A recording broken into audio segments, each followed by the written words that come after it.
Good morning, everyone, and welcome to my channel. Today, my topic is planning for development. I am Sudhanya Gupta. Let's start the topic. That is the इसके अगर हम after independence अगर हम इसके बारे में बात करेंगे कि डेवलपमेंट कैसे हुआ था, तो modern technical and industrial based development शुरू हो गया था 1956 में। Second and fifth year planning जो कमीशन है, फिफ्थ ईयर प्लानिंग कमीशन आप लोग जानते होंगे, दैट इज तो वो सब शुरू हो गया था। Focus on iron and steel plant के ऊपर भी फोकस हुआ था। That is the Mira Bain in 1949. The science with science will the common desolation. We need to study nature's balance. So Mira Behn ये जो वो मेनली जो बोले थे कि हम लोग सिविल साइंस तो हम लोग जरूर पढ़ेंगे, लेकिन उसके साथ हम लोगों को नेचर से भी बैलेंस करना पड़ेगा। तो हम लोगों को ये चीज जानना पड़ेगा एक नया देश, एक नया मुल्क के लिए। सो फॉरेन पॉलिसी उस टाइम में क्या हुआ था 1945 में, foreign policy in 1956 to 50 to 60 में ये emergency cold war, that is the power of the rebels of the ideology conflict between the USA and USSR उस टाइम में हुआ था। That is the military alliance. Nehru developed in Indian foreign policy non alignment.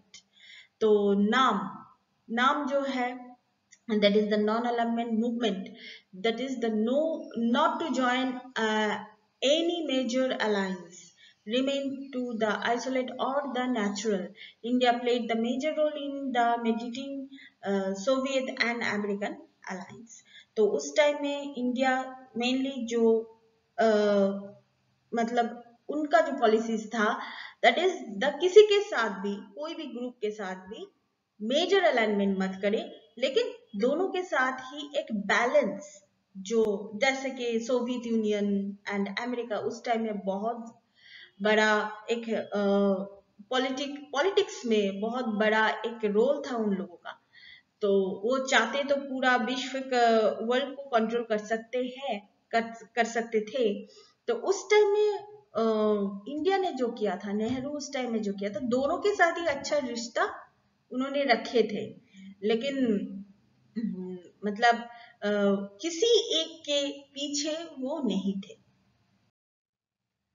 Member of नाम में क्या कौन कौन से थे नाम में, that is the Egypt, Yugoslavia, Indonesia, Ghana, India, many others. In 1970, that is the Krishna Menon led the Indian delegations of UN between the 1952 to 1962। ये शॉर्ट क्वेश्चन के लिए मतलब important है। That is the Bandung, Indonesia in 1955 में 29 newly independent states, ये लोग क्या किया था, वो वेस्टर्न डोमिनेशन के अपोज अपोज टू कॉलोनियलिज्म में। 29 न्यूली इंडिपेंडेंट स्टेट क्या वो कॉलोनियलिज्म एंड वेस्टर्नाइजेशन के अगेंस्ट थे। तो उस टाइम में 1955 में ये मूवमेंट एशियन नेशंस के अंदर ये मूवमेंट हुआ था।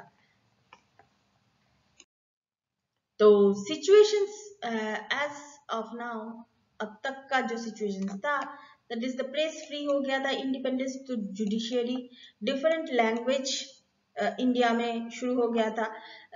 आप चाहे तो आप किसी भी लैंग्वेज में बात कर सकते हैं, खुद के लैंग्वेज तो जरूर, मदर टंग तो ऑब्वियसली, तो किसी भी लैंग्वेज में, जैसे मैं बंगाली हूँ, लेकिन मैं बंगाली में बात नहीं कर रही हूँ, मैं हिंदी और इंग्लिश में मैं बात कर रही हूँ। ये है लैंग्वेज का, डिफरेंट लैंग्वेज का जो फ्रीडम है ये है। मैं अगर चाहूँ, अगर मैं कोई भी कोई भी रीजन में कोई भी अगर लैंग्वेज अगर मुझे आता है, तो मैं उसके हिसाब से मैं बात कर सकती हूँ। चेक द वायलेंस अगेंस्ट दलित, ये बहुत इंपॉर्टेंट है। चेक डिस्क्रिमिनेशन, डिस्क्रिमिनेशन जो है जाति वेद, ये तो सच बात तो ये है कि जाति वेद कास्टिज्म तो अभी भी है, वो दिखने को मिलता है, और बहुत ही शर्मनाक हादसा होता है कास्टिज्म के लिए, कास्टिज्म में इंडिया में। तो anyway, clashes religious group to be the checked, bright gap between the rich and poor.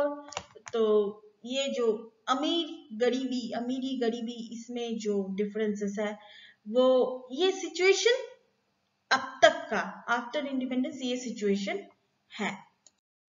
तो इस टाइम में हम लोग अगर देखना चाहेंगे तो श्रीलंका में क्या हो रहा है। श्रीलंका इंट्रोड्यूस्ड एक्ट 1956 में, that is Sri Lanka as an official language. Sinhala recognized that is the Sinhala as an official language. Hindi been imposed in South India and Urdu imposed in east Pakistan. जैसे कि लैंग्वेज कहाँ पे क्या क्या हुआ था, ऐसे ही। So that's all for now. This is part 2 after independence. So कैसे कैसे इंडिया में डेवलपमेंट हुआ था, ये सब कैसे हम लोग धीरे धीरे ब्रिटिश रूल्स से बाहर निकल के आए थे। ये निकल के आना इतना आसान नहीं था, क्योंकि ब्रिटिश ऑलमोस्ट 200 इयर्स हम लोगों के देश में उन लोगों ने राज किया था। तो उन लोगों का कुछ आदत तो हम लोगों में रह ही गए थे। तो धीरे धीरे हम लोग उससे उभर कर आए। अभी 2021 में हम लोग आ गए हैं।